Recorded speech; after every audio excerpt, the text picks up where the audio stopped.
"Diaz!" I shouted. "Go with him and meet us outside." He gave chase with Barker, and I hauled ass to the front gate where we found Horowitz and the rest of the team hunkered down behind the walls. The villagers had launched a full-on assault on my unit. Flashes of light flickered in the darkness as the hail of gunstorm rained down on us. Our attackers almost seemed to meld into the shadows, disappearing behind every corner every time we fired back. It didn't take long to realize. They had trained. Even the children. Horowitz looked relieved to see me. I don't think he wanted to be the one who made the call to our air support. "They didn't start shooting until they noticed the group coming out of the building." "Nichols and Diaz should be right behind us," I said. "I'm calling the choppers right now." My radio's connection was shoddy at best, but I was able to get a hold of the pilots. The birds were about 10 minutes away. I instructed everyone to stay sharp, lay low, and fend off our attackers until they showed up. I tried Nichols and Diaz over the comm since they hadn't made it out of the building yet, but neither had answered. "We need to get them out of that building!" shouted Horowitz over the shots. "There's a good chance the gunners on that chopper might start shooting up the compound. It is supposed to be our target after all." He was right. When I radioed for help, the mountains had been playing hell with our signal. I tried to warn air support not to hit the building, but I had no way of knowing if they got the entire message. Nichols and Diaz still hadn't made it out, and I couldn't risk them getting caught in there when the helicopter showed up, so I left Horowitz in command and took Barker back inside to look for them. The unbearable humidity in the air had nothing on the crushing sense of desperation whirling through my mind as we made our way through the upstairs room for the second time that evening. The choppers were coming. That much I knew. But what I didn't know was whether or not we'd still be inside when they were leveling the building. I had expected to hear Nichols and Diaz's boots stomping around once we reached the second level, but the place was eerily silent, just like before. Barker and I moved from empty room to empty room, making our ways towards the oversized door at the end of the hall, with the bizarre markings engraved into it. Time was short. We hustled over to it, but paused when we realized that it had been opened. A tiny trickle of light leaked out from the crack in the door. I turned towards Barker, his face donning a mask of uncertainty. "Barker," I said, "am I crazy? Or were we not able to get this door open earlier?" "No, sir." "No, you're not crazy, sir. We tried. We couldn't get it open." The sound of helicopter blades spinning through the air started to bleed into my ears. Barker grabbed me around my arm. "The chopper's here! We need to hurry up and get the hell out of here!" I shook him off. "Not without the rest of our team!" There was no more time to take precautions. I burst into the room with little regards for my personal safety. And as soon as I did, my reservations about the assignment were magnified tenfold. The room that had been hidden behind the door was quite a bit different from the rest of the facility. More bizarre symbols had been carved into the wooden floors, hieroglyphics in weird patterns, peculiar cryptic shapes that I had never seen before, all forming a semicircle that spanned nearly half the room, facing the western wall. Candles were everywhere. Their flames had long been snuffed out before our arrival, leaving only melted, disfigured forms behind, like the lowly unfortunate survivors of a horrific nuclear attack. Nichols and Diaz were standing in the center of the room. The prisoner's dead body sprawled across the floor at their feet. "Let's go!" I shouted. "Everybody out, now!" Nichols and Diaz remained in place. Statuesque, cold, looking apathetic and indifferent. Their faces were expressionless. I rushed into the room and shoved them towards the door. "What the hell is wrong with you? Didn't you hear me? I said, get out, now!" That was enough to get them moving. They followed Barker into the hall and down the stairs. I started out after them, but something caught my eye. Books bound in leather laid open on a rusty old metal table. They looked to be religious texts, but not Islamic. In their pages were bizarre drawings of otherworldly creatures and more of the same strange hieroglyphics that had been carved into the floor. Next to one of the leather-bound books was a notepad. On the paper there was a message written in Arabic. It came from the heavens, but brings hell upon this world. It breathes. It is not human,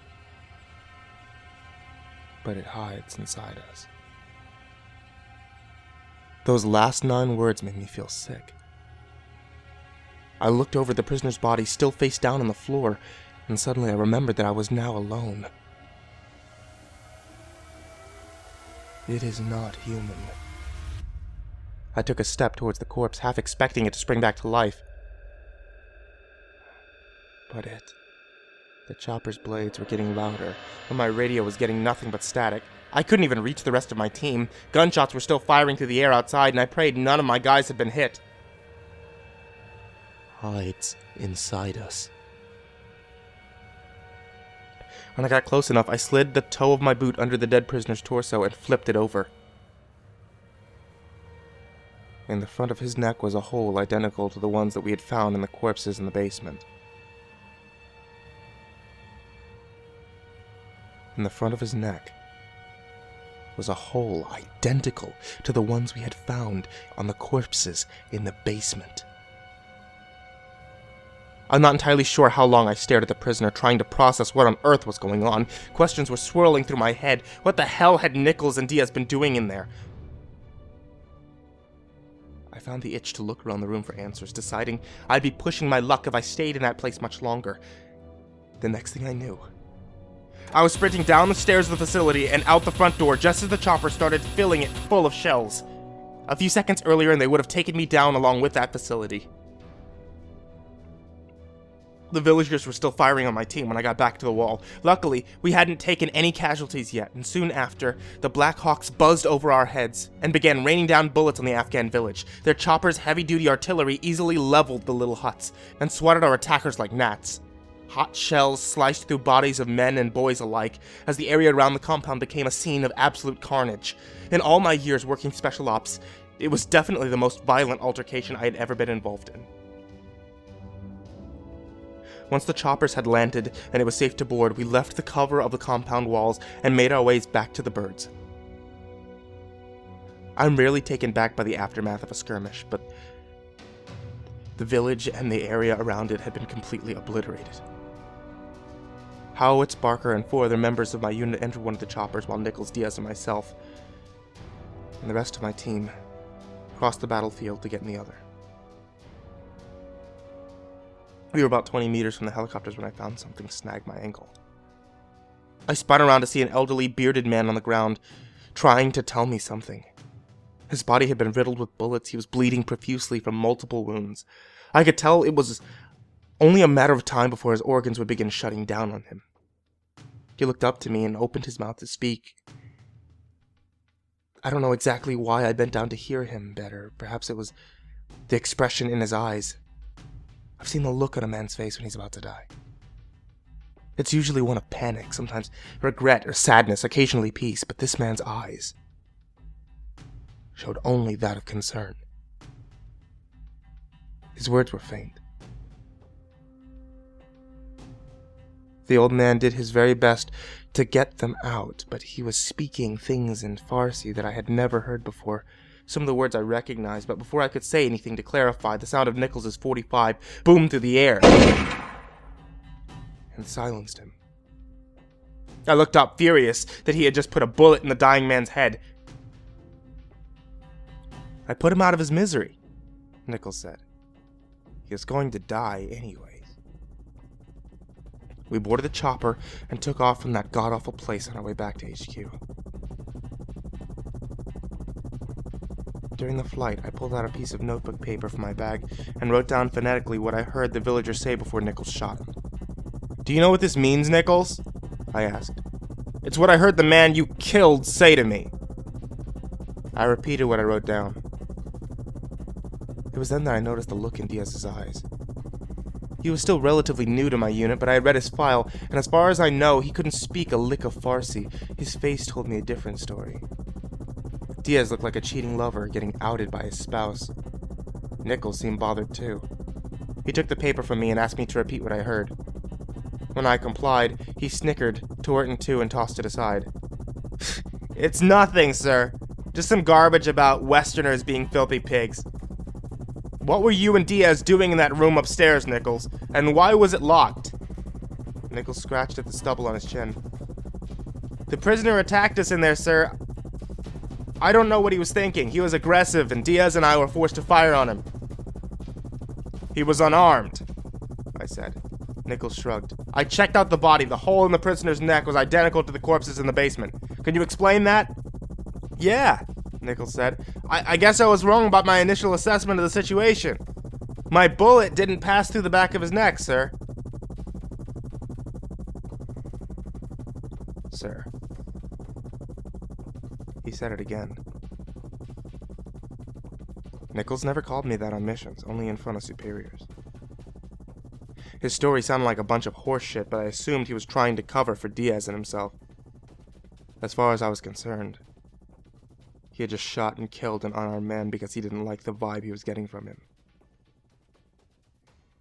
He remained quiet the rest of the way back, only breaking the silence with occasional one-word answers when the pilots would ask a question. I could still remember the phonetic spelling of what the villagers said. After we landed, I slipped away for a moment and wrote it down again. As curious as I was about following up on it, the villagers' last words became a trivial concern to me, due to the fact that I was more worried about Diaz and Nichols' action with the prisoner. I excluded the bit about them shooting the prisoner from my report. To be honest, it was more to save my hide than theirs. The last thing I needed was for my unit to get sidelined while the Washington bureaucrats launched some needlessly long investigation. In the report, I wrote down that everyone in the facility was already dead upon arrival. Diaz went home to Los Angeles for some R&R just a couple of weeks later. That was the last time I ever saw him. He went AWOL after that and never returned to duty. He was dishonorably discharged for desertion. Nichols would retire from military life just months after that and head back to his hometown just outside of Charleston, North Carolina. The strange thing is, he only stayed briefly before collecting some things and disappearing off the face of the earth. Even his family didn't know where he'd gone. Nichols was young, and for as long as I've known him, he'd been a career guy looking to climb the ranks, so his departure from active duty just seemed sudden. About 7 years after his disappearance, Diaz's dead body was found in a gas station restroom just off the side of I-40 in Oklahoma. He had the same hole in the front of his neck as the prisoner and the insurgents in the basement. I, along with every member of my unit that the government could locate, was called in for questioning about that night. They all stuck to the original story that I put in my report. Everyone was dead when we arrived. I was given an early severance package and let go from the military. It was a unique situation. One day I was commanding my own special ops unit, and the next I was a civilian. I did get to keep all my veteran benefits, thankfully. I still see some of the boys every now and then. Horowitz and I grab a beer, or 9, together whenever he's in town. It was a discussion I had with him one of these nights that has caused me to sometimes question my sanity whenever I think about what really happened between Diaz, Nichols, and the prisoner in that room.